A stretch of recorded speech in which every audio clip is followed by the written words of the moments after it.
All right, I'll let you know when we're live. Okay, just tell We're me. live. Do that thing again where I start at the beginning and it's unclear that we started. Yeah. Okay, don't worry. You just did that. No, I didn't want to. All right. Welcome to the SuggestCast, everyone. I don't know why I was waiting for a response from the audience. I can't. Hi, audience. I'm Ben Heaton, Excuse me, Ben and Hop. joining me today. Can we use the nicknames? All right. I made them up for a reason. I think I was feeling goofy one night. Is the main reason. Yeah. Well, go for it. Oh, I'm still okay. We're joined by Ben Hopscotch Heaton. Say hello, Ben. Hello. Matt the Raptor Smith. Say hello, Matt. Can you guys hear me? Yeah, Yes. I can hear you. I mean, not Sounds well. like you're underwater, but not much water. It's better than when it's all breaky-uppy. Okay. And Vincent Def Leopard Watkins. Say hi, Vincent. Hi. All right. Thank you to our moderator, Louis Gaspacho Powell. And with our powers combined, we are SuggestCast, a Yay. podcast thing where we make each other watch things and then talk about how much we resent having been made to watch them, for the most part. Right. Or read. And invite you to do the same. Yeah. All right. So we had 4 suggestions from last time that we need to cover here. Yes. Okay, they were the film 5,000 Fingers of Dr. T, the film Coonskin, but specifically the opening song in it, the short story Hell is the Absence of God by Ted Chiang, and to use 2 crayons with names that start with the same letter to draw a picture of Sonic the Hedgehog as he would appear in the universe that's just those 2 crayons. And Okay. I'm going to suggest that we start with the last of those, the Sonic drawings. Did anyone do a Sonic drawing? I did. Let me see it. Alright, now I think I can set up this overlay so that will replace my picture. Let's see if this works. Alright, are you guys seeing it? Yeah. Now, can you see the whole thing? Can you see both his feet? No. Yeah, it looks like it's clipping here. Well, I assume I can infer what the other foot's going to look like from the Yeah. one. Okay. Yeah, wait. Yeah, I'm just going to hold up my drawing to the camera. How's that look? That's much clearer. Yeah, Or- so... And it was exactly as I imagined. Alright, so as you can see, this is Sonic the Hedgehog. His arms and his feet have been replaced with crayons, though, because he's in a more crayon-focused universe where life evolved from crayons. Yeah, but Ben, I thought this was a universe that's just those 2 crayons. Why are It there? is, but given enough time, I believe that those 2 crayons would spawn an entire variety of life. Okay. Mostly Sonic's, huh? Did Yeah. anyone else draw And, the? wait. And the 2 colors I used for this were cerulean and carnation pink, Okay. which both start with C. Did anyone else draw a Sonic picture? I did not. Yeah, there was no paper in the universe with only 2 crayons, so I couldn't draw it. The drawing can be in this universe. I think that's allowed. Yeah, but there wouldn't be a physical representation of Sonic in that universe, so I couldn't draw it. Alright, Matt, did you draw Sonic with crayons? No, I didn't. Okay. I probably could have found some crayons, but I missed my opportunity. Okay, I'm disappointed in all 3 of you. And in all our listeners, because I'm pretty sure none of them bothered to do this either. All right, let's not. I was all set to give this one a thumbs up. I sort of did my best to forget my offensive impression of Barry as soon as I finished doing it. So Yeah. I apologize for provoking that. I did ask Barry's permission, but I guess it still could have been offensive even with his permission. So I'm sorry about that. Should we just move on to one of the other suggestions then? Yeah, it's well, probably. we can still give that a thumbs up or thumbs down, I guess. Yeah, well, I give it a thumbs up because it was pretty fun to draw Sonic. And since none of us did it, I don't think we get to vote. So I guess Well, that's. what did you guys get out of seeing my drawing of Sonic? I laughed at it a little bit, and I tried to remember how many colors Sonic is actually drawn in. You know, it's interesting. I didn't interpret the suggestion as meaning that the universe consisted entirely of those two crayons, just that there were no crayons other than those two in the universe. But it seems like everyone else took the suggestion to be a universe that consisted entirely of two crayons. Well, I thought that it might be a universe where those two crayon colors are the normal colors of crayons, but when I reviewed the video, it didn't support that. Well, we gotta get a videotape. Alright, Lewis, what did you think of my awesome drawing of Sonic the Hedgehog? Oh, I'm pretty sure I want to be done talking about it. We already voted. Let's go to a different suggestion. Okay, next, how about the 5,000 Fingers of Dr. T? This is a classic film written by Dr. Seuss. Is it actually written by Dr. Seuss? Did you look that up? Like, did you find out what the role in the movie was? I'm pretty sure he wrote it. He was somehow involved. That's... Oh, he was pretty heavy. Writing it counts. No, I know he was. It was just that Ben was very non-specific last time. Yes, he wrote it. He wrote the story, the screenplay, and the lyrics. It was directed by Roy Rowland. A really bad director. Produced by Stanley Kramer. A really bad producer. I'm not sure that that's... Alright, let's get into the discussion of this. I'll sit out here because I suggested it. Yeah, Ben, you have to wait. Matt, did you watch the 5,000 Fingers of Dr. T? I did.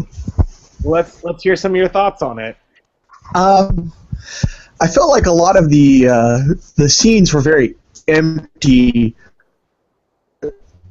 You could construe that as being on purpose for the early scenes where the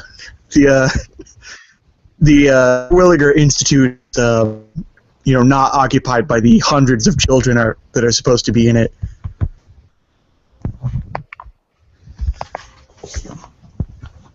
Yeah, well, other children don't show up until fairly late in the film. Yeah, they don't show up until pretty much the very end of the movie. I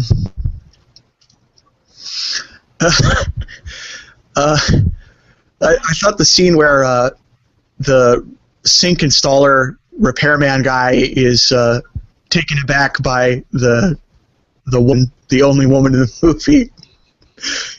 Like he's finding her like incredibly attractive, and he's like, "Oh, look at that normal woman on the screen." It's like, that's average. I guess it was harder to do with Technicolor.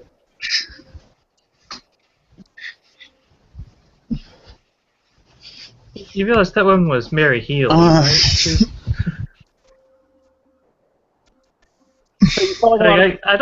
I think Mary Healy was fairly good looking. Sorry, you felt like a lot of the scenes were empty, you said, Matt? Yeah, they seem pretty empty. I was really kind of annoyed by the Dr. Seuss backgrounds because they seem kind of quickly done. They seemed like really flat, but I guess that's kind of his style. You wanted them to be more like La Sagrada Familia, the famed Spanish cathedral that's been under construction for like 50 years, designed by Gaudí, the Spanish architect. Yeah. That does seem to be what Matt was saying, yes. They look very Dr. Seuss-y when they're completed, but they took a long time and they are not flat, I guess, was my thought. Right. Let's start with this. Matt, did you like the movie? Did you like the movie? I liked some parts of it. What was your favorite part, let's say? I just unfavorite, I guess, if you want. Favorite. I felt torn between wanting to emulate the dress style of both Dr. Terwilliger and the plumber. Like when I look at the stuff that Dr. T wears in that movie, it's like, man, I wish I could dress like that in person, like around town, and get away with it. But he's and I think it's really weird how even in the dream world, the plumber doesn't change the way he dresses at all. He just looks completely normal. Everybody else is wearing this funky Dr. Seuss clothing. That's a common archetype with plumbers in fiction. They often retain most of their plumberly affectations when they move into a different mystical world. When they move Well, into the world. Like Well, in, and he is supposed to represent the working class American everyman here. Right. Ben, you're not allowed to discuss the symbolism of the film yet. Okay, but I think that's pretty obvious. But you're still not allowed to discuss it yet. Alright, fine. You haven't even heard any of Vincent's reaction to watching this movie. I haven't heard yours, even. Well, you've heard mine before, just not on the podcast yet. But Vincent, sorry, Def Leppard Watkins. Let's hear it. Well, here's an anticlimax for you because I wasn't able to watch the movie. Oh. Did that link not work? No, it didn't work from my phone. I couldn't do it on my phone for whatever reason. I didn't get access to the computer until just a little bit before we started. Oh, that's too bad, Okay, because I think you would have liked this movie. All right, then it's going to have to be my turn to do the Vincent-style response, which is... Alright, Lewis, let's hear it. Angry hoping. The thing about this movie, it made me angry watching this movie. Because I have such fond memories from my childhood of Dr. Seuss. Like, he was this source of joy, and, like, I love the books. And so I would have thought a movie by Dr. Seuss should be spectacular. But this movie sucks. It just sucks, and frankly, Ben, I have no idea what you wanted me to get out of it. Wait, Because I what sat there and I do watched you it. think sucks about? You gotta explain that. Everything. Can I just say everything? Well, no, because that would obviously not be true. What about the hypnosis duel thing? I did not like the hypnosis duel. Seriously? Matt, what did you think of that scene? Rafter?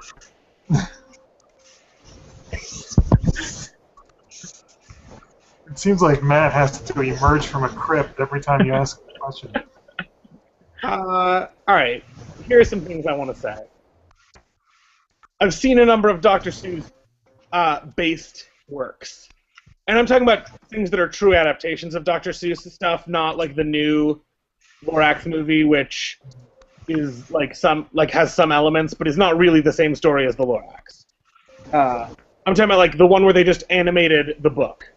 Yeah, I've seen some of those. And the How the Grinch Stole Christmas one. And like there is a funness to Dr. Seuss that this movie clearly is trying for. No, this movie's supposed to be dark. It gets trapped under the weight of its own ridiculousness.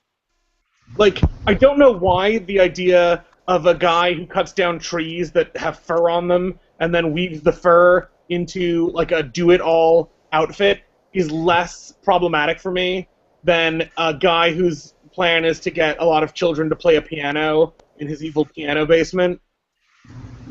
But it is. I don't know why. There's something that works about the one and not the other. Okay, well, Liz, you realize this isn't about an actual person who literally traps children to play the piano. It's about the child's perception of his harsh piano teacher. Yeah, but it's still, okay, it feels like a cop-out.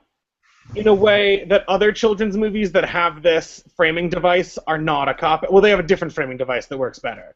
So just so everybody knows, the framing device is the whole movie is a fucking dream that the kid had. It's just a dream. And that's not a surprise ending or anything. Right. The movie is upfront about this being what's going on. And so, like, this is a common thing in a certain class of fantasy or, like, non-realistic fiction for a while. So, like, the never-ending story, you start in the real world with a kid who's reading a book, and then he gets dragged into the book, but most of the fantasy elements begin in the book within the movie, or in the actual book, in the book within the book.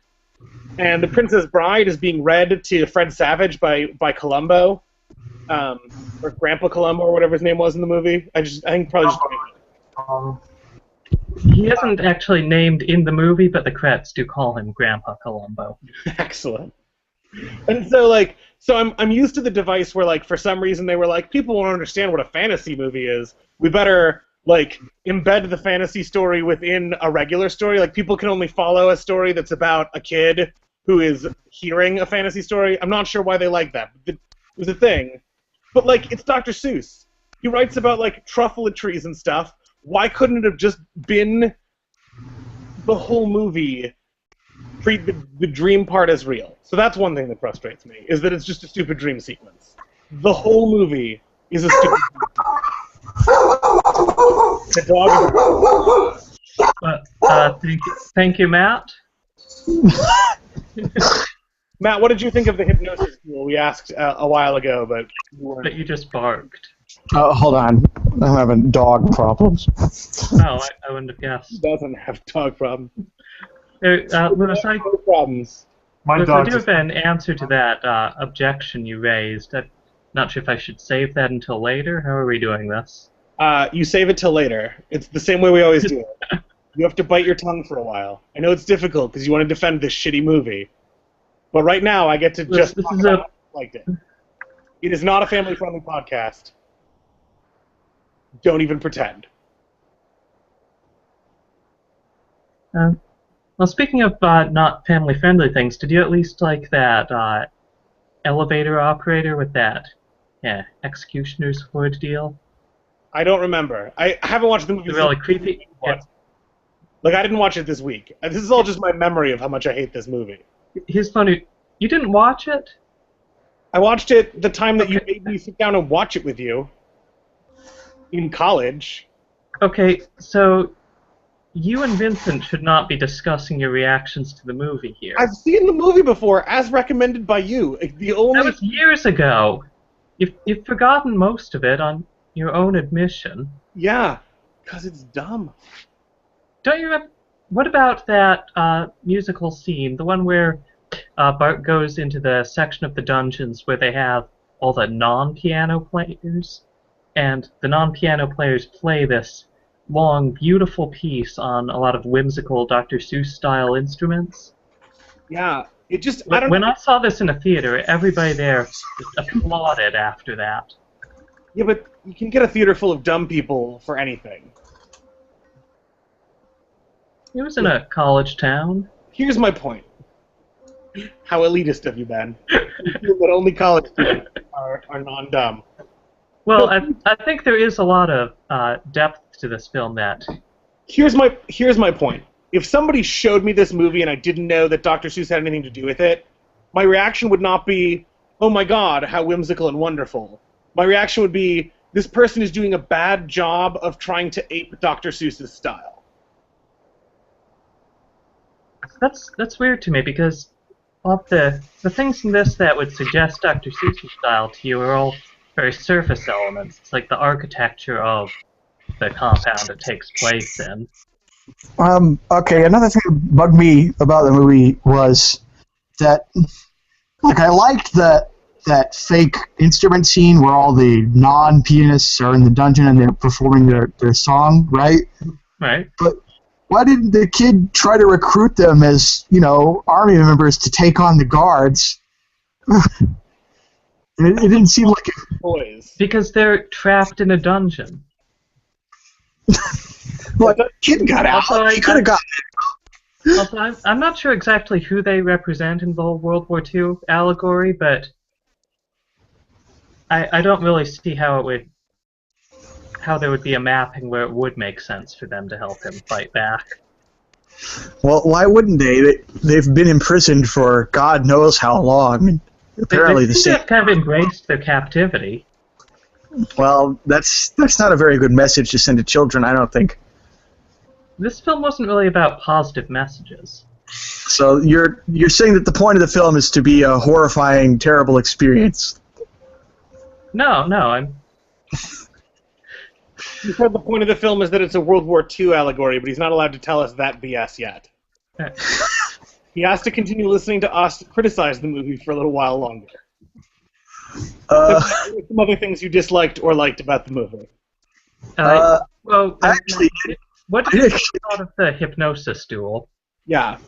Yeah, I thought that was amusing. I mean, I was able to let go of being an adult to think that was kind of funny. But I don't know if that's actually being more or less adult to just sort of let yourself go and be like, yeah, I could dig this.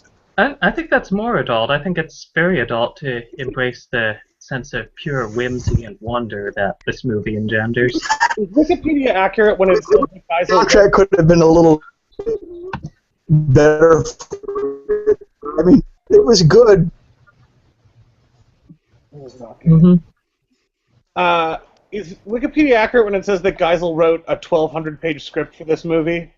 I don't know. I could believe it. That guy was prolific. There's a citation. Let me see if there's... And I know a lot of material was cut from the finished version of the film. Yeah, like 1,000 pages. Well, plus Dr. Seuss tends to only write 5 to 10 words per page if you read it. That is true. That rhyming screenplay. And it was fully illustrated. Man, you know, that means there could be a 1,200-page Dr. Seuss book based on this movie with a lot of, you know, extra material involved that could be published. Let me just share this fact that I learned while trying to verify that it was a 1,200-page script. Geisel and his wife Helen had relocated from La Jolla, California to Los Angeles during filming to enable him to be more involved in the production. As problems began to mount, however, Geisel grew increasingly distressed about the project. Budget cuts meant that there were only enough funds to hire 150 boys instead of the intended 500. ... But this may have been a good thing. During a break in filming, one of the boys ate a hot dog past its prime and got sick on the giant piano. This caused a vomit chain reaction with 150 boys barking up their lunches on the ivory keys. Geisel would later comment, when the picture was finally released, the critics reacted in much the same manner. Yeah, it's surprising, but this film was not very positively received at first. It took a while for it to build its correct cult classic status. It was, well, first off, that's true of all cult classics. They have to take a while, otherwise they're not cult classics. And secondly, it is not at all surprising that it did not have critical acclaim when it came out. It's a very bad movie. Some cult classics, they're approved by critics when they come out, but they just don't get a very popular following. Like I'd say Hedwig and the Angry Inch is kind of a cult classic. How on earth does this have a 7.0 rating on IMDb? Well, a lot of people have watched the film and enjoyed it. No, like 12 people watched it and rated it a 7, is my guess. Well, okay, I've watched it and I have not rated it on IMDb, but I would be rating it higher than a 7. I would rate it 8.5. Really? Yeah. Wait, does IMDb allow half stars in the ratings? I don't know. No, you can only do full stars, but then it can calculate to half stars. Well, I'm rounding it up to 9. It's like, it's not well made. Can we agree to that it's not well made? The one part of it that I would say is not well made is that some of the songs in it are kind of unnecessary. Like, there are songs in it that, when I am rewatching the film, I will just skip past. Does it not bother you that they only had 150 boys instead of the actual intended 500? That doesn't bother me at all, because I see the 150 boys as a metaphor for 500 boys. Alright, I'm done. I'm done with part of this now. Anybody else have anything to say about this movie before we let Ben start defending himself? Liz, did you at least like Hans Conried's performance in it as Dr. Terwilliger? No. No, it was like the poor man's Vincent Price, if I recall correctly. I don't see that at all. Well, it was a while ago. So, you know the robot devil from Futurama? Yes? Yeah, that character is based on Hans Conried. Specifically, his performance Man, in what would make this. this movie a lot better is if the robot devil from Futurama were the main bad guy. I don't think that would make any sense. Why not? Because the robot devil wasn't responsible for World War II? Well, partly that, and partly it doesn't make any sense for Bart to be imagining the robot devil. You would want some sort of system where he is imagining his piano teacher as a robot devil who is also Hitler. Yes. And also a piano teacher chaining kids up in his fortress. That's a lot going on with that robot devil character. As moderator, I'm going to ask you to start telling me why you recommended this movie. Alright, so that has to do with my response to your claim that this would have worked better without the framing device. Yeah. That within the dream, the events in there are Not entirely consistent. I don't mean in terms of plot events, that hangs together. I mean in terms of how the various characters and situations are portrayed. Dr. Terwilliger's portrayal changes a fair amount over the course of the film. And I think this is because he and a lot of what's going on in this are kind of polyvalent metaphors. There's different stuff being expressed by each of them at different times. And I think that works best in the context of this being a child's dream.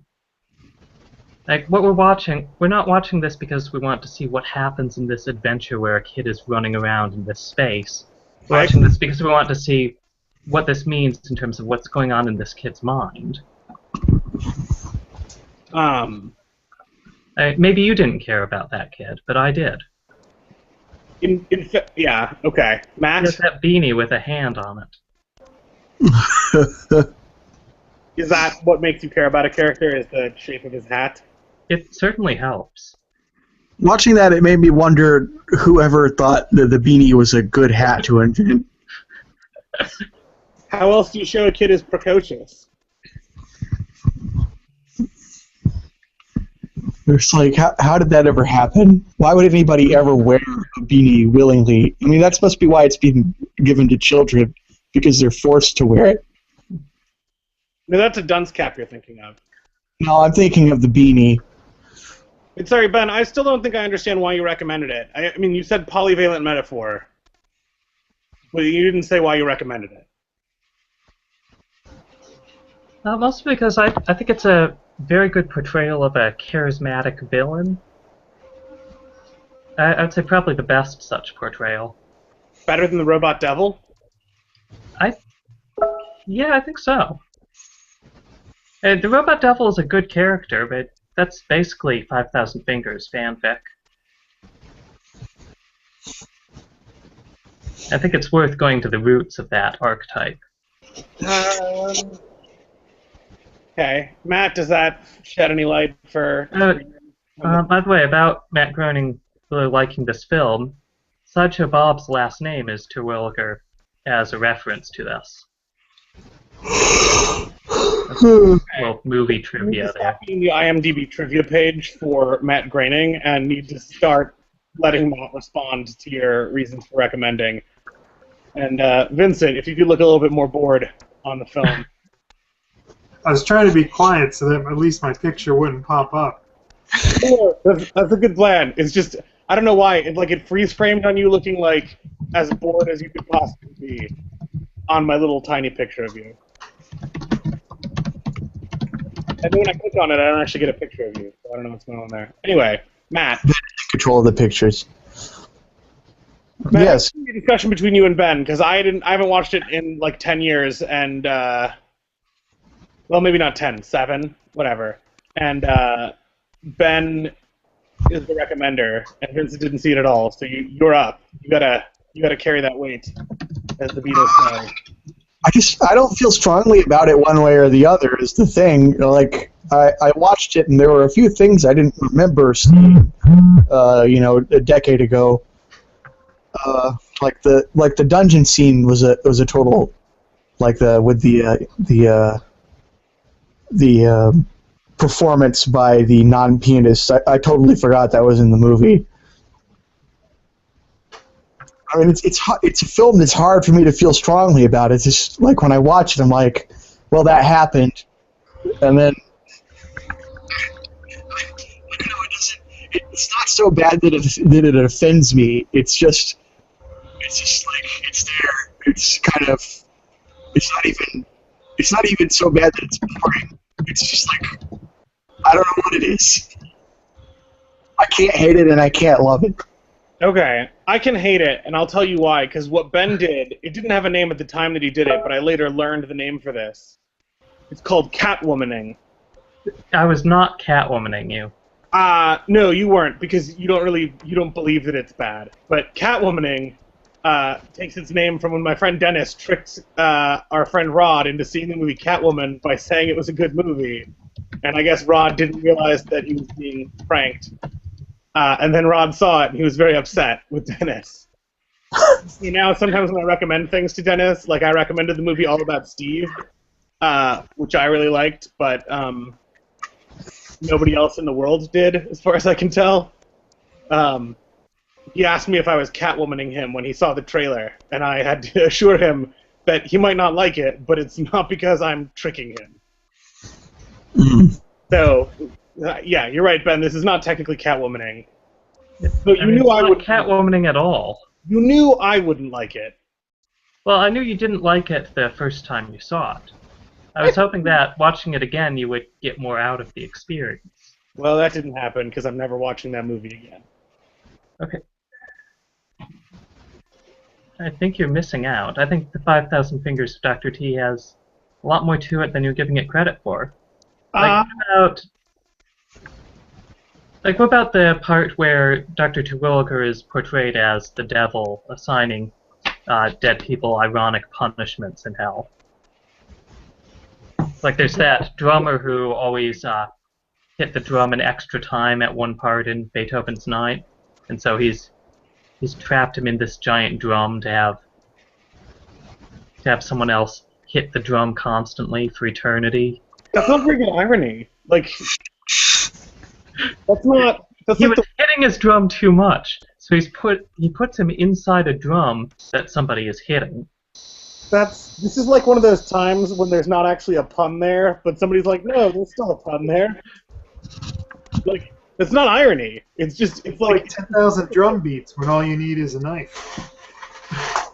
Well, you know what? A lot of examples are actually better irony than that. That's just, you did a drum thing, so you'll be in a drum. Like, yeah, it's that's just. The sort of thing you find in Dante. In Dante, you find the gluttons are like cursed to eat but never be sated or whatever. Like Have you actually read? None of those punishments make sense in Dante's Inferno. They're like popular. If you betray someone, suicide, so we'll turn you into a tree. Yeah, I think the gluttons. If you betray someone, you get eaten for all of eternity. How is that not irony? I don't. Wait. About which are the people who turn to lizards and they have to bite each other to turn back, but then they get bitten again? I think we're getting off topic. They probably. Yeah, well, I think the problem is my heart's not in moderating this correctly because I am so angry about this film. It's good. You're very angry about this thing you didn't watch. I've seen it before. You should see it again. Alright, let's go to thumbs up, thumbs down. Alright. Raptor? I'm afraid I can't recommend this because I just don't feel strongly either way.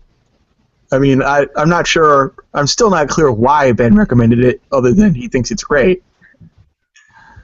I'm going to give it a vindictive thumbs up because I want to trick other people into watching it so they have to experience the same crap thing I had to experience. Man, I would hate to see a list of all the things we thumbed up on this show. That might be someone's suggestion this week, is to make such a list. Alright, Ben, thumbs up or thumbs down? Well, since hardly anybody watched it and Matt didn't seem to get much out of it, I think I have to give this a thumbs down as a suggestion. Okay. Let's see, we have two other suggestions. Right, there was Opening of the Ralph Absence of God. And Hell is the Absence of God. Let's do Hell is the Absence of God first. Okay. Who read Hell is the Absence of God? I did. I had read it before, but I read it again because it's important to keep suggestions fresh in the mind for an episode. I remember the Siamese twin bicyclists or whatever, rollerbladers.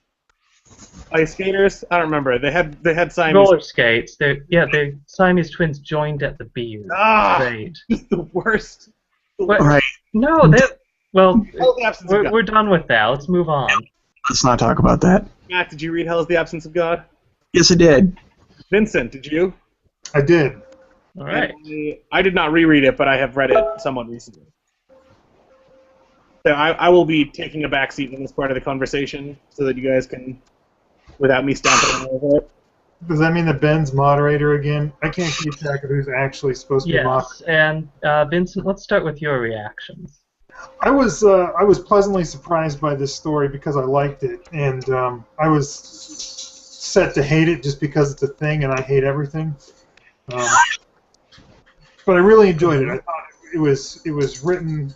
It was not excessively worded, and it was not excessively long, and I think it kind of got to the point and told its story in a way that I appreciated. I do think it's something that I would refer back to. Maybe I don't know if it's I don't know what the reason is why it was suggested, but I could see this being a very good example of something that, by its content and the thing it says, seems like it has some kind of relevance to the real world or to religion or philosophy, but does not. And so that people would think of it as something that's important, but it's written to seem important but isn't. Almost in the same way that I like Christopher Manson's drawings in Maze, because they give the appearance of profundity or of mystery or of something important going on, even when there's not. Like I'm pretty sure that if there is an intended message behind this work, I'm sure it's stupid, and I'd rather not know what it is. But I think it gives a good impression of being about something when really not being about anything other than this fantasy world where gods and angels and things work differently. We're going to get into the intended message then. Okay, I'll be right back. No. You're not getting out of that. You're going.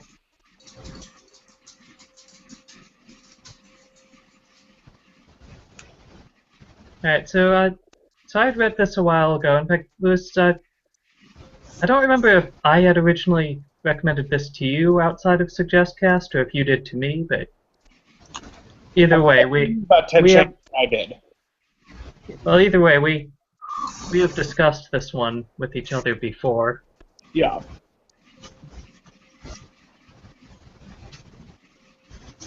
It's kind of it's an interesting take on a world where there's very solid objective evidence for believing in God and angels and such. And it's an interesting portrayal of the sort of ways that people might react to that. Now, of course, that is constrained a bit by his assumptions about how the angels would manifest and do things. It's not telling you anything completely general about how you would behave in a world with obvious religious phenomena. It's about these specific ones. And I don't know. It's a good counterpart to, say, a world where people disagree about whether or not God exists, such as this world.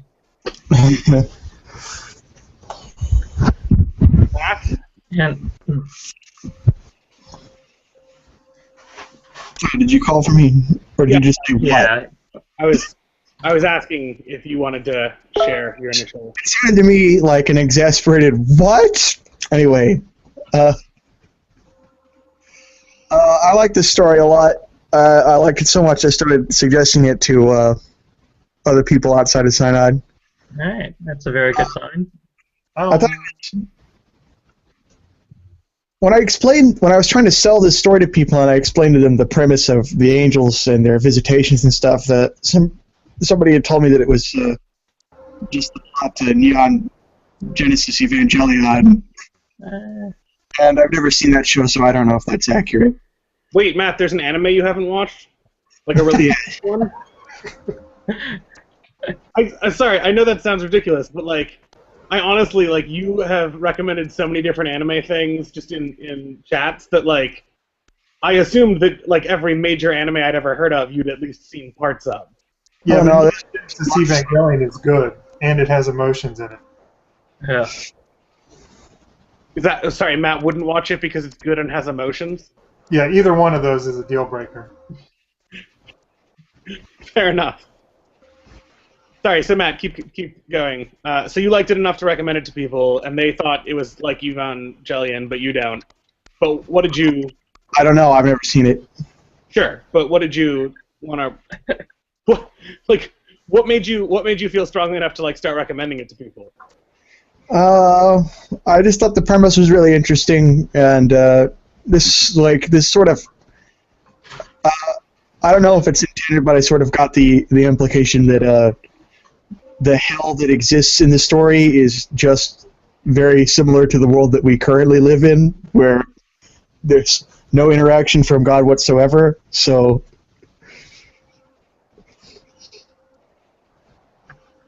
Yeah, I think that's a good point, actually.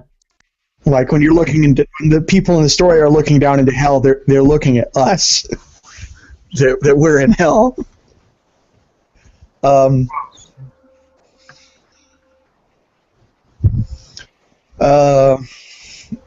then after reading the author's note about the story that Lewis had sent us later, I'm not really familiar with the stories of the Bible. I've never been really very religious or trained, so like I couldn't really put this together as being analogous to the story of Job. But I guess that's what it is. Oh shit! I forgot to read the author's note. Yeah, then maybe I wouldn't have to hypothesize about whether it has a stupid message behind it. Well, I'll try and explain it in summary and see if you think it's stupid. Basically, the author had thought that the story of Job in the Bible, it lacks the courage of its convictions. It has the message that if God is punishing you, if you're going through tough times, you should still love God. Not that basically that your love for God shouldn't be contingent on what rewards you're getting from Him. But then at the end of the story, God gives Job back all the stuff he's lost. He's materially rewarded for his faith. And the author, Ted Chiang, thought that goes against it, that at the end of it, Job should still have a horrible, ruined life. That he should love God for it rather than just left.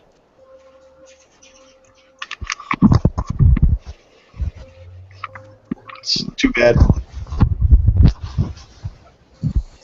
This is one of our stronger episodes of SuggestCast. That seems like an explanation of where the idea for the story came from. But it doesn't mean the story really means anything. You know what it kind of reminds me of? Not in terms of like tone or plot or anything, but in terms of having an irrelevant religious message, is the comic book Preacher, which I thought I didn't really care for much anyway. But I hear people tout it as if it's this anti-religious comic or like it's a pro-atheism comic, or like you read it and it's like, yeah, it's really sticking it to Christianity, just because it's a story where God's like a coward and a bad guy, and there's a lot of sacrilegious stuff in it. And there seems to be some good reason to think that the author maybe intended it that way, but it's totally not relevant to real-world Christian. I mean, it has nothing relevant to say about real Christianity. So it's basically just, oh, well, you Christians believe in God?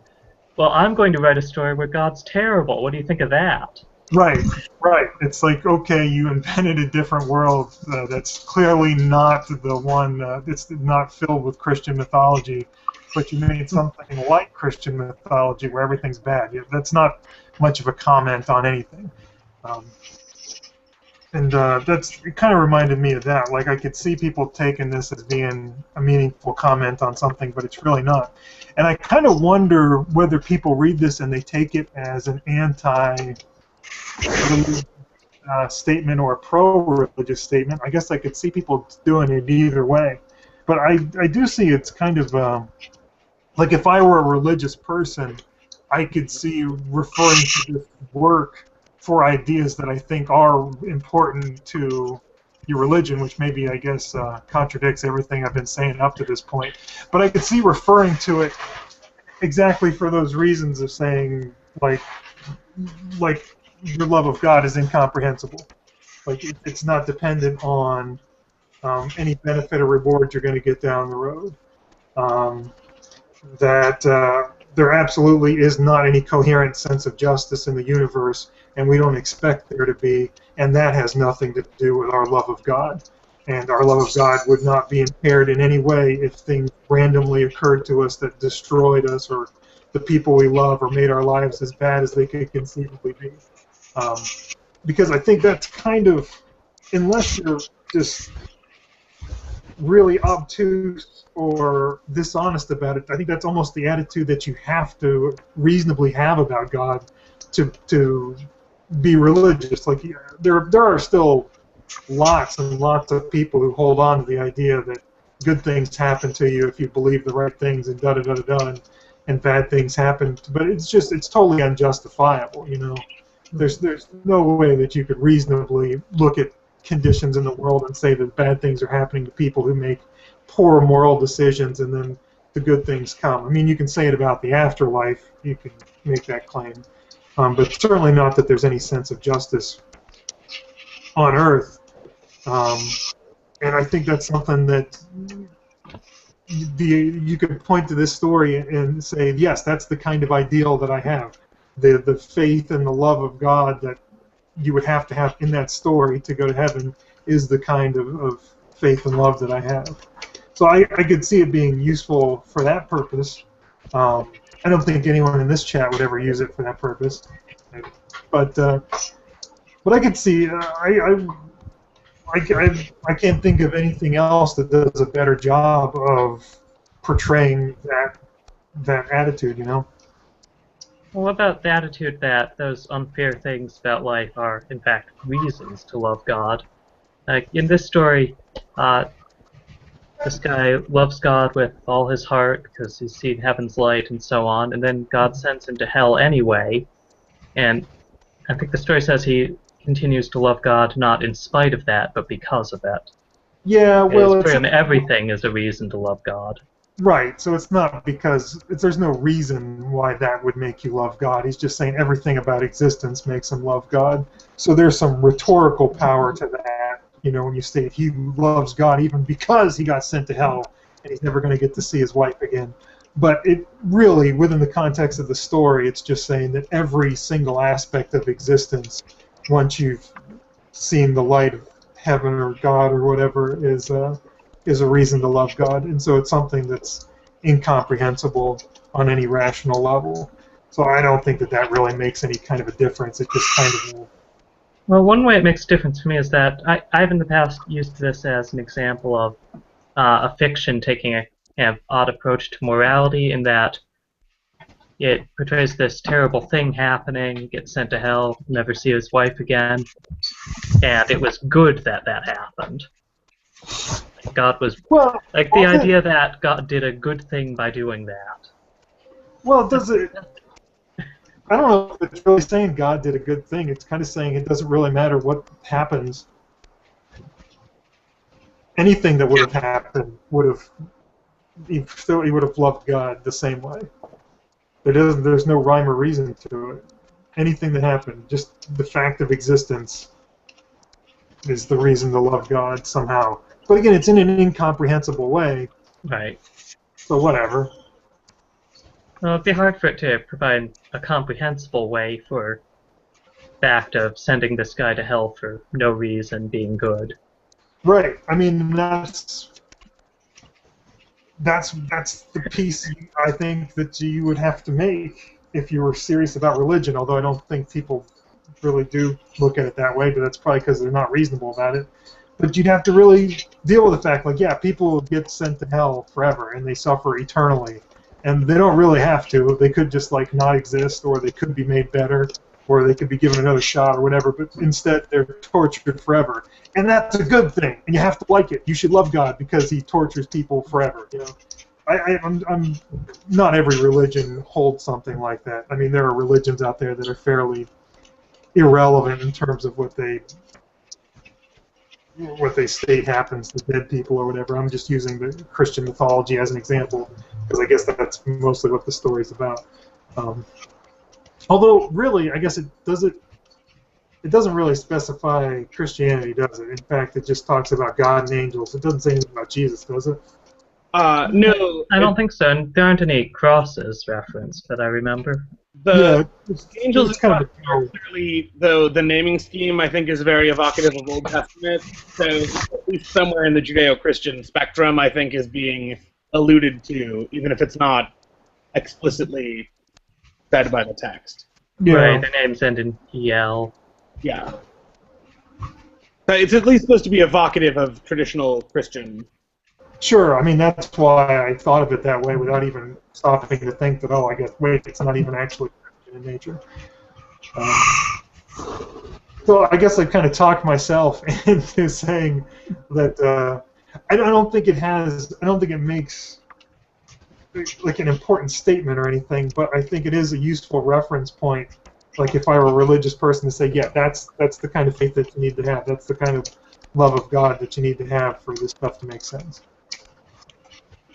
And I thought it was an enjoyable story, so that was a good one. Good suggestion. Well, I guess I'm in charge of whether or not it's time for me to start talking, but I should defer to other people. Like, is it time for me to? Go ahead.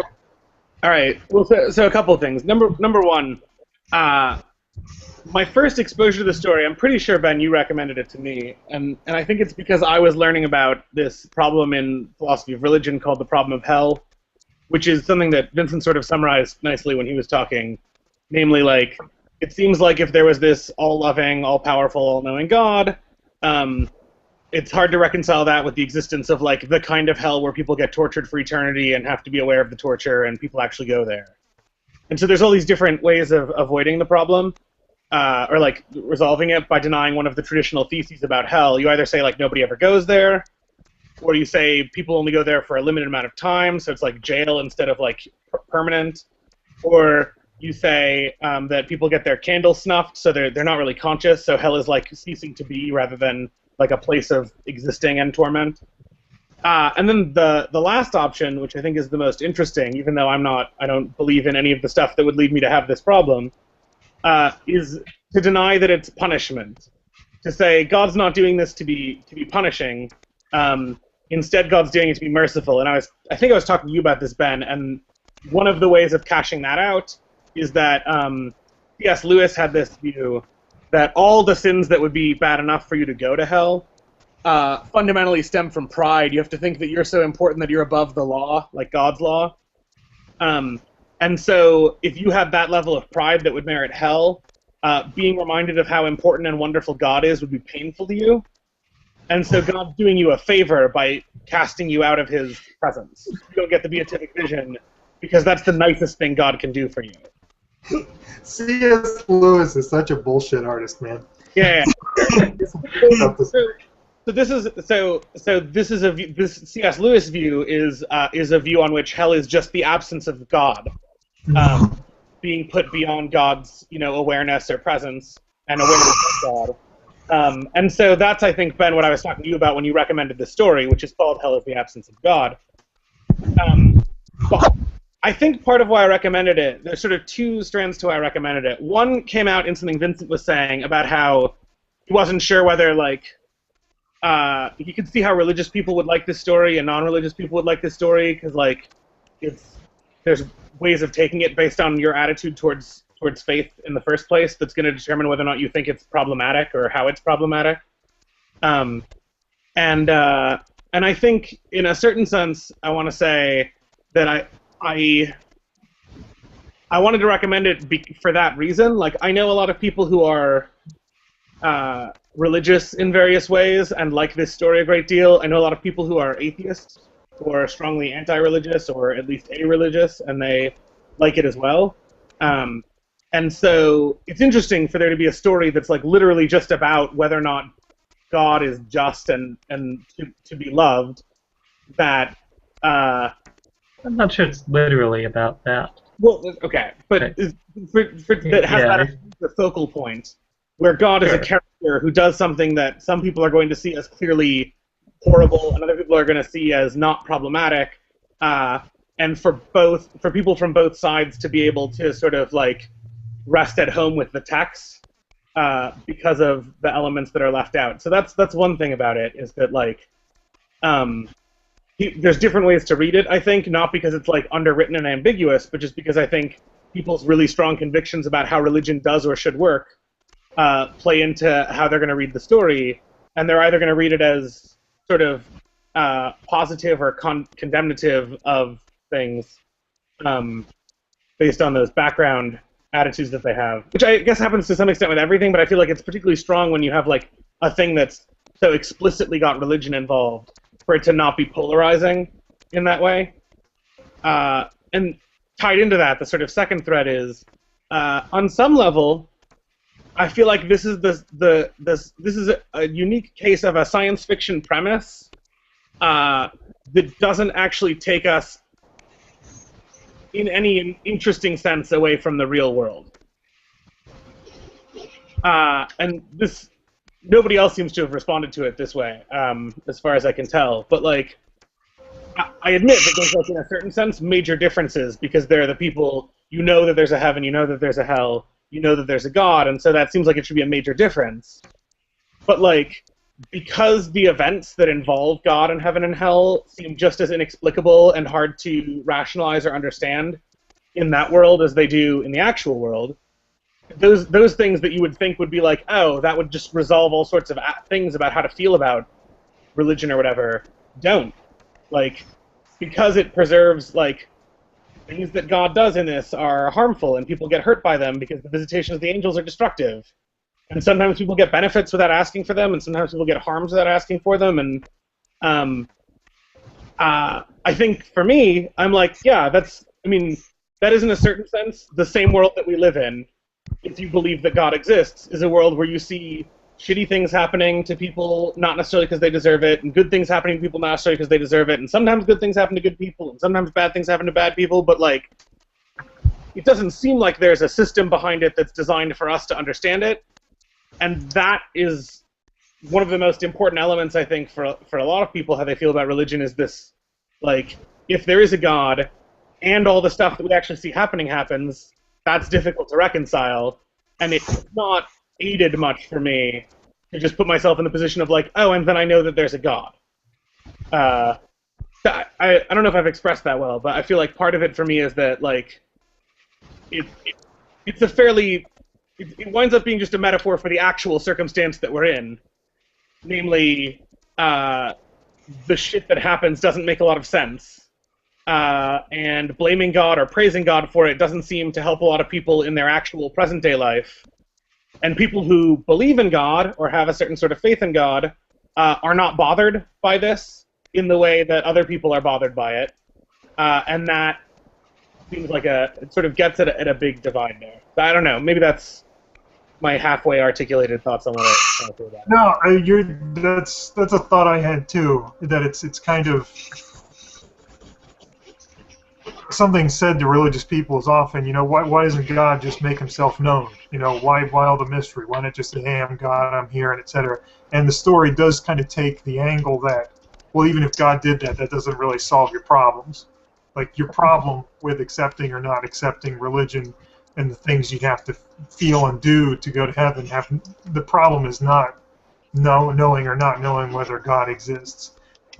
It's a little tweak, because then in the story, it's not that correct behavior or belief will get you in heaven. You have to have the appropriate love of God to get in heaven, which is not the typical religious requirement for getting into heaven in our real religious mythologies. Usually it's believe the right thing or do the right stuff.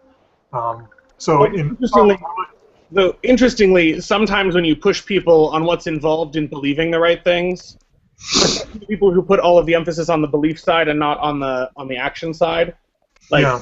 And you say, oh, so like if like a horrible criminal, sees the light and just comes to believe, such and such propositions about, Jesus and whatnot, do you really think they get to go to heaven? And sometimes when I talk to people about that stuff, they talk about it, the way they start talking about what's involved in really accepting that Jesus is the Son of God or whatever, sounds like there's at least an affective component.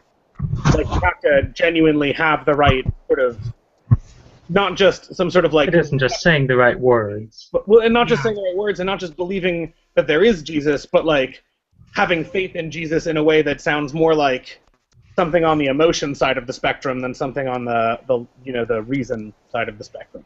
Right, something to the effect of a person who actually knew and loved and accepted Jesus Christ as their Lord and Savior wouldn't want to go out and commit crimes and do things anyway. They wouldn't behave that way. Right. So and that what's important is not just that they believe that God exists, but that they love God and are obedient to God in the right ways. But at any, there's different views because like not every sect has the same stuff there. But so I don't think the idea that like what's crucial is love of God is especially foreign, even though it's not exactly, it doesn't fit perfectly into the belief or action paradigm, but it is. I think it's a thread that's in there for a lot of people.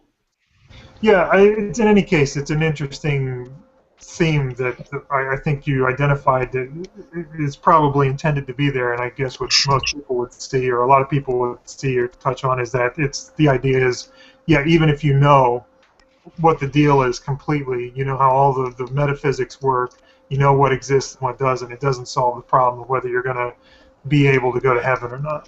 Well, yeah, and so maybe one way to put it is, so like Neil Fisk, the main character, lives in a world where there is no doubt about whether God exists. And I think a lot of people in this world think of themselves as like, well, obviously, if I knew that God existed, I would be religious. Mm-hmm. But I think that if the only thing you tweaked was that you had concrete evidence that God existed, and you still had to wrestle with like and you're one of those people, and you still had to wrestle with the sheer inexplicability of the horrors that are visited upon people in the world. Like, it's not like it seems like a lot of us might wind up like Neil Fisk, where we are in a world where sure we believe that God exists, but we're not religious. We don't sort of practice faith in that particular being. Yeah, a lot of the people in this world just accept that. Yeah, they're going to be going to hell. But it doesn't look that bad. Yeah. And actually, the hell in this book is a lot like the way that C.S. Lewis describes the hell, which is basically these people live in a world where they can construct whatever house they want, just like mentally. They can just will a house into being. But if you're in hell, the house that you will into being does not shelter you from the elements. And you can summon any food you want, but the food won't satiate your hunger. And while it doesn't describe it exactly that way for them, this sort of like, they're living a fine life, but it's kind of empty, is to some extent the version of hell. It's similar to the version of hell that C.S. Lewis has. C.S. Lewis's hell seems a little bit more harsh in a certain sense than this one does. This one just seems like, as Matt said, our world. When you feel satisfied after a good meal, that's the presence of God. Yeah. That's the God in the food. Well, that's a... Wait, hold on. Oh, never mind. No, Vince, are you saying that belief in God is a weight loss program? Actually, what? I guess that's true. Without God, you'd never want to stop eating. Yeah. You'd be like the pirates from Pirates of the Caribbean, Curse of the Black Pearl. They just have to keep eating micro hamburgers? Yeah. Yeah. That's the curse of the Black Pearl. All right. That's probably. I mean, unless people wanted to respond further to my stuff that I just said. I think it's interesting, but I think if we kept talking, we're going to talk more about the religious issues that are kind of touched upon rather than the book itself, or not the book, the story, which it could be okay, although it could end up us talking for hours too. Oh, let me say one other thing about it. It has one of my favorite jokes, because the joke is an unstated pun. It's the line where they're talking about the insurance company assessing the damage and refusing to pay for obvious reasons or whatever, or because of the cause. And like, I rolled my eyes, but I also laughed at that. That was my. I don't think I picked up on it. I'm laughing at Vincent rolling his eyes now.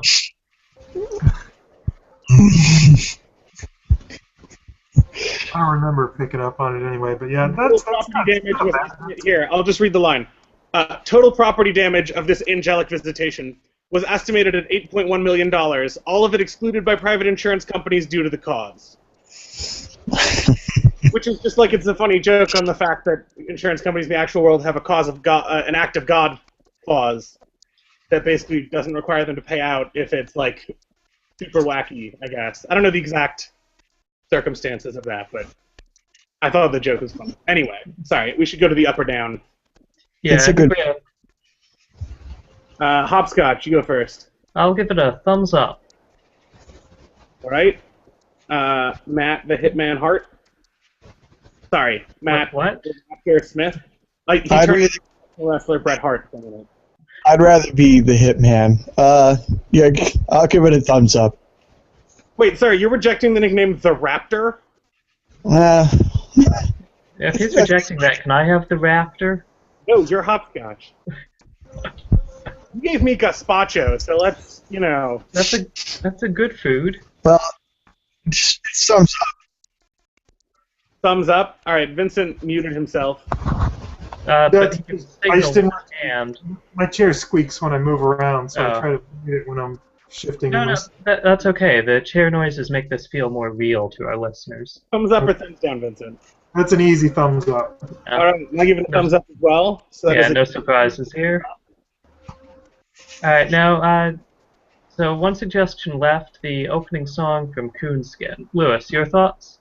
My thoughts are that this is something too nuanced and complicated for me to say anything about in the context of SuggestCast. Like, I read a bit about the background. I didn't watch the whole movie. I just watched the opening song. Same here. But it's like I don't know that there's any way for me to participate in the discussion further without being very uncomfortable. And that's not to make a judgment of the thing that Vincent had in mind when he suggested it, which is about whether it's a depiction of race in the film. Like it seems very complicated and nuanced, and I don't have anything that I want to say on a live podcast. All right, well, I have Something. something quick to say, which is that, Vincent, when you were suggesting this one, I don't think you mentioned who was performing the song. If you No. had mentioned that this was by Scatman Crothers, I would have been more excited about listening to it. Yeah, That's crucial information to leave out. well. I figured you're going to do a suggestion anyway. I didn't think I needed Yeah. to sell it. Yeah, but I would have done it sooner. Okay.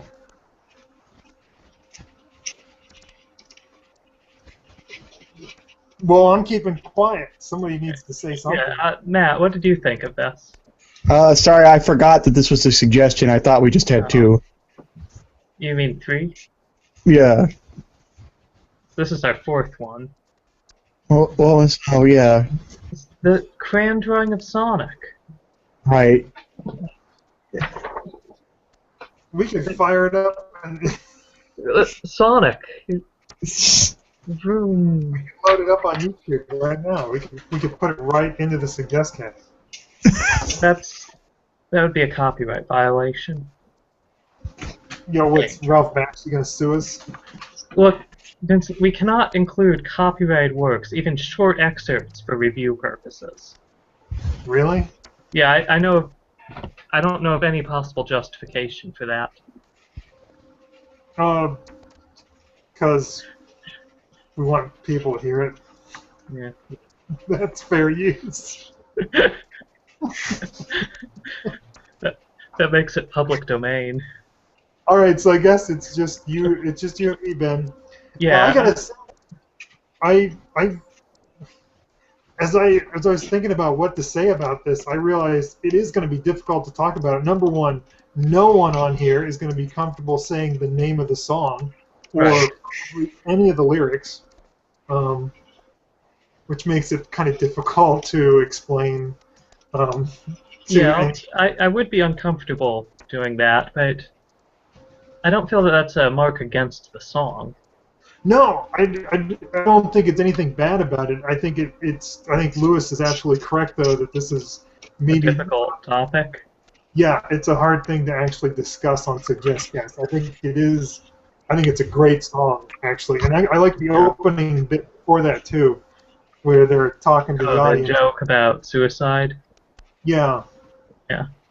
I think those two things going together really set up what the movie is about. I mean, the movie has a plot, kind of, but it's just kind of like, here's a bunch of shit, you know? It's just like a bunch of scenes of stuff happening. I don't think it's the greatest movie, but I do like, kind of guess, the attitude it has towards towards racism and just the really anger, you know, about the situation the characters are in and the racism they encounter, and the way that they express it, and the fact that, I mean, the opening song performed by Scatman Crothers, but it was written by Ralph Bakshi, who's just, you know, some young Jewish cartoonist who's writing pretty inflammatory stuff. And if you read the background, you know that it did have trouble getting released, and it was accused It was heavily protested, like by people who had not seen it. Right, and it essentially didn't get any kind of a fair release after that. It got kind of buried. It's got some.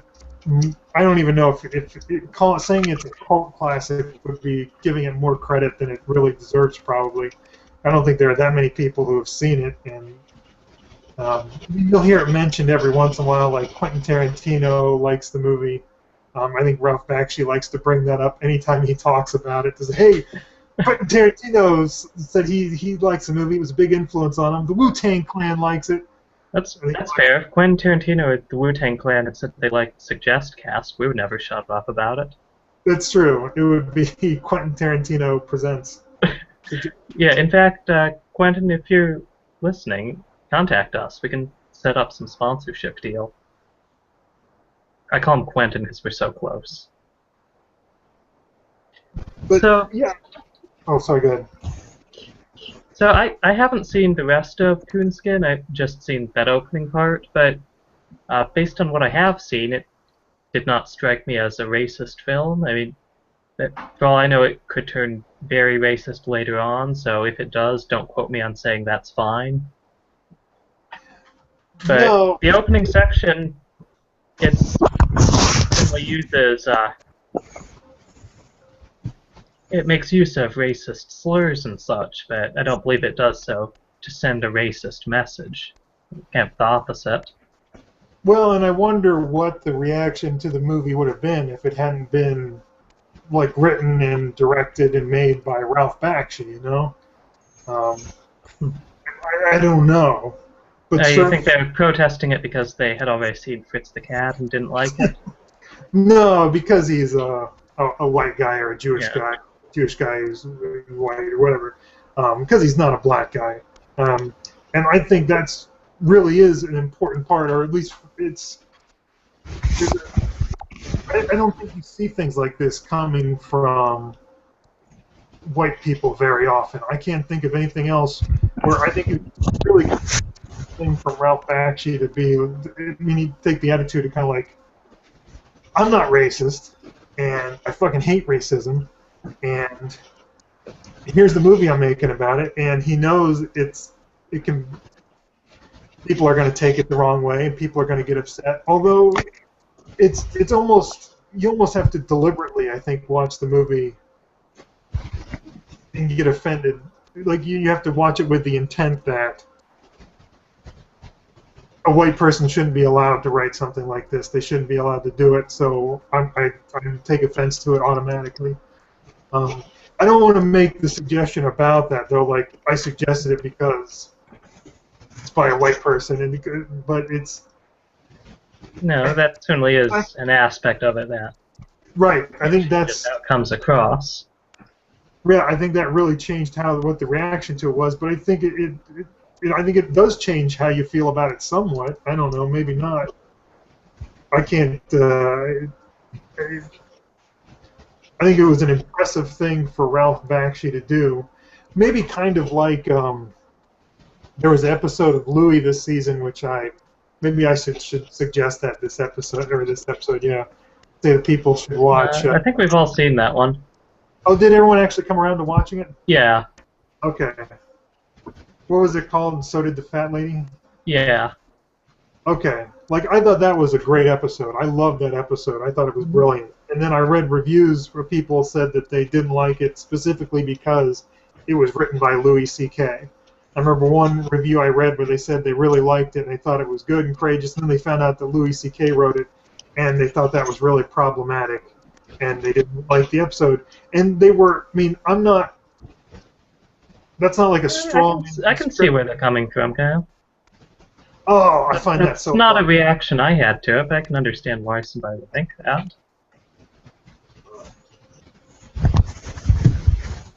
Yeah. Well, in any case, I mean, it's that same sort of thing. Wait, are you getting mad at me for having empathy for those people? I'm not even agreeing with them, really. Yeah, I dislike your empathy. We should treat these people like incomprehensible monsters that have invaded from Yeah, another that dimension. should go well. There's feelings and emotions we can't They'll relate see you treating them that way, and they'll decide to change their minds. to. But beyond that, I mean, even if even if you want Ralph Bakshi making it, I guess it would. I still think it might be problematic because I mean, and as the movie goes on, I mean, there's like minstrel show imagery essentially. All the characters are kind of drawn like they're minstrel show versions of Disney characters. And There's some of that just in the part I watched. Well, There've been the song where he's like, "I'm a minstrel man," I'm a etc. Yeah. And I think, boy, Scatman Crothers' performance of that, though, the song is actually in the movie itself later on too, where it's just a poem read aloud by Scatman as a cartoon movie. Powerful as Scatman Crothers performing it. But that's kind of like the other part of it, is that Scatman Crothers' performance of that song is just so incredible. Like, he I don't know what to say except that he seems to really mean it. You know what I mean? When he's singing that song, like... He does. He does, and if he hadn't, if it had come across as him just reading these words Ralph Bakshi wrote because he's going to get paid to do that, I think I would have felt much less positively about this. And not just because then he'd be giving a worse performance. Yeah, so you've got this thing where Ralph Bakshi writes this thing, and it seems to really... I think it's kind of a powerful song anyway, but it seems to resonate with Scatman Crothers, or he's just a good performer. He makes it seem like he does. Yeah. And it results in this great song that really sets a good tone for the movie. Really, the rest of the movie can't live up to that opening, but it's a great opening. So, I honestly can't remember exactly why I recommended it as... I think I probably recommended it for, like, bad SuggestCast reasons, more because it was good. Yeah, well, not just because it was good, but because it was when we talked about Fritz the Cat and Ralph Bakshi and race and stuff, I thought, like... Continue that conversation, Zarb? Well, more like... But... in defense of Ralph Bakshi, to say, look, he's got good stuff and important stuff to say on this. It wasn't just... Like, if you're on the fence about how race was treated in Fritz the Cat, take a look at Coonskin. I don't think you should be on the fence about it. That Ralph Bakshi... From what I've seen of Coonskin, I'm not on the fence about it. Didn't strike me as racist. Well, not just... In fact, I'm going to go on the record and say that Coonskin was the least racist thing Ralph Bakshi ever made.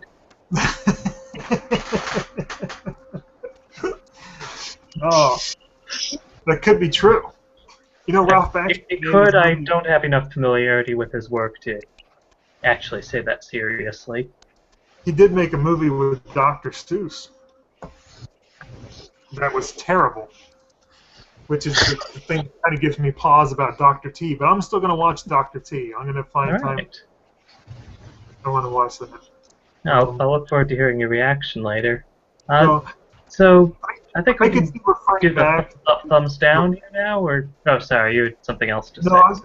I would still refer back to this, like in the same way that I compared it to that Louis episode, maybe as a powerful but potentially inflammatory statement, art, product, whatever, because of who the author is.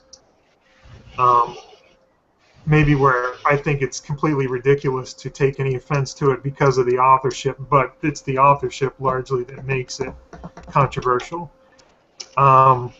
Whether you'd want to really refer to this as the best example of that, or whether you just want to go with that episode of Louie, I don't know. I think I'd go back with this because that's kind of the space that it fills for me. But then I watched this movie a long time ago, and I've been listening to that song a lot more than anyone else.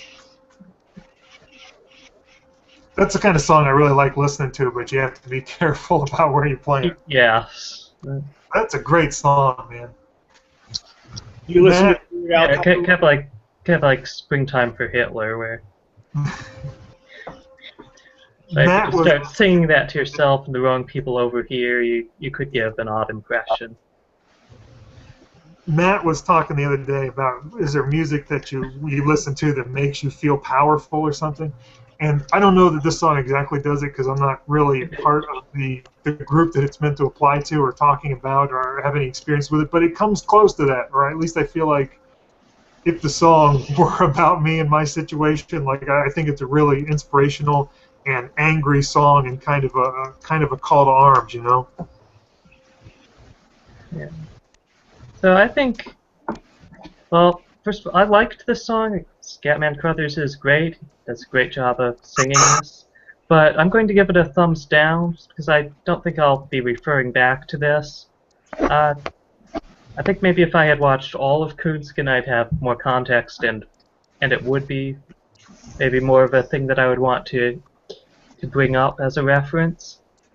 But as it is, I had an enjoyable time, and that's it. So, thumbs down. I don't know. Vincent. No, that's okay. I guess for me, it's using it as a reference point is problematic when you can't say the name of the song or quote the lyrics or go into much detail about it. If everyone in the world had seen it and you could just say That Coonskin song. It's kind of like that song from the opening of Coonskin.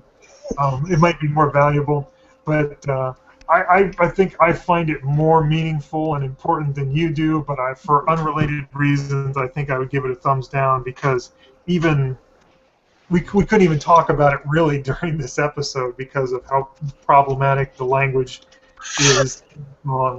So I can't imagine that it's going to serve as a useful reference point.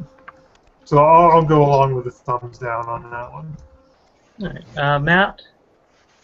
I didn't watch it. Oh, okay. You could have watched it but while we you were could, talking. or you could give a thumbs up, thumbs down based on our discussion of it. I guess thumbs down since it's impossible to reference except that Well, it's song. not completely impossible. It's just difficult. Okay, regardless of suggestions, I'm going to recommend that you watch it, man. All right. All right, Lewis. Thumbs up, thumbs down.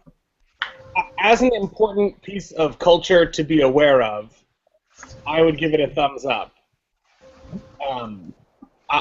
I don't know, for practical reasons, as has been indicated, I don't know how often I will be referencing it, but like... Well, how often do you think you will be referencing it then when whoever you're talking to is unfamiliar, singing it in its entirety to them? I will never be doing that. But I might discuss it with people in the abstract because of... I mean, I was reading a little bit about some of the background stuff and the way that Bakshi tried to incorporate black individuals into the production process, not just as actors, but also as animators. And he apparently on this film employed the first female black animator. The Wikipedia article seemed to say ever. I don't know if that's literally the first person ever that was both was a black woman to work in animation. It was actually the first black woman to ever draw a picture. Yeah. Let's not. So moving on. So I would give it a thumbs up as a thing to be aware of. But that's literally all the content of my thumbs up is just, it seems like an important historical thing. Okay. Alright, so let's move on to our suggestions for next time. Hopscotch? Does everybody have to... Okay, I'll go first. Let's see what I can come up with. I'll come up with, how about the book Only Forward by Michael Marshall Smith? Ben, Yeah, before we you recommend that, Ben, before you suggest that, how easy will it be for all of us to read that? I bet you could find it at your local library. Can you turn it Yeah, but on it's the side so I can see how long it is? It's a short read. It's 300 pages, but it's kind of light reading for most of it. Okay, hold it up while the camera's focused on you. Okay, wait, While let me I'm doing it, set and this. angle it so I can see. Alright, yeah, here. Only Forward by Michael Marshall Smith. Yeah. It's this thick. You think we're gonna all read that book in a week? I think you can. I think I can, but I also have a job. You can read it while you're teaching your class. That seems implausible. Okay. And, You're sticking with that suggestion? yes, but I can't give you the reason I'm suggesting it now because that would be a spoiler. Is there But there is a single strong reason for recommending it. some sort of Well, for suggesting it. This isn't because I think it's good. So, as it happens, I think it is good. It's okay? not Is- like one of my top Okay, 10. you don't need to say that every single time. Is there an abridged portion of it that we could read if we don't have time to read the entire book and still be able to participate? Probably not. Okay. So all or none.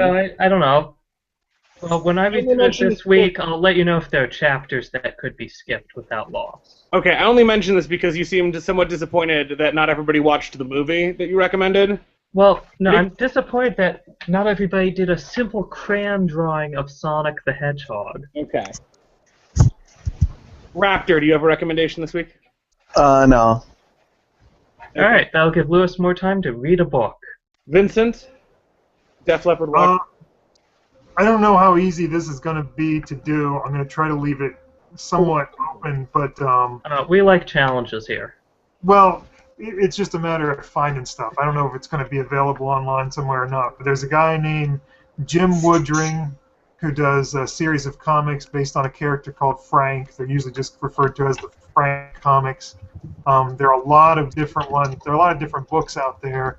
There's Frank book is probably the best one if you can get it from your library, but Frank, it might be, yeah, the Frank book. But then there are a bunch of other ones too. But so without any particular one, see if you can find and read some of the Frank stories by Jim Woodring. okay. Do you all have Netflix? I have No. Netflix access. When do you? I do have Netflix access. Okay, Matt? I used to, but I don't need it. If you need me to find a movie, that's not an obstacle for me. Oh, I think I know what Lewis is going to suggest here. What do you think I'm going to suggest? I think you're going to suggest a certain horse-related thing. I'm actually not. Oh. You should all watch Oh. it. I'm not going to suggest it because I don't want to hear you guys. I don't think it's going to be an important cultural reference point for any of you yet, anyway. And I don't want to hear Vincent complain about having to watch it. Lewis, if you ever rewatch this episode, Yeah. I thought you were going to recommend the horse thing. Just watch my face, my body language, as I was building up to reacting to you. You about to tell us to watch that horse film. All right. I will. That's something that I would like to watch. I'm not sure it's SuggestCast material. Okay. Here is what I'm going to recommend. There is a movie on Netflix Instant View. It is called Robin Hood Ghosts of Sherwood, I believe. I'll double check that. Ghost of Sherwood? Either Ghost or Ghosts, it doesn't matter. The plot summary is that Maid Marian and Little John try and bring Robin Hood back from the dead, and he comes back as a zombie.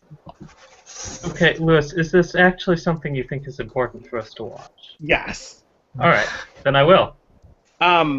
But here's what I'm going to say. you do not need to pay close attention to the first hour and a half of the movie. It's more than an hour and a half long. It is 2 hours long, but it is the last half hour that is really important. But part of what makes it important is the relationship between the first hour and a half and the last half hour. So you should skim the first hour and a half, or like have it on in the background, and the last half hour you should watch.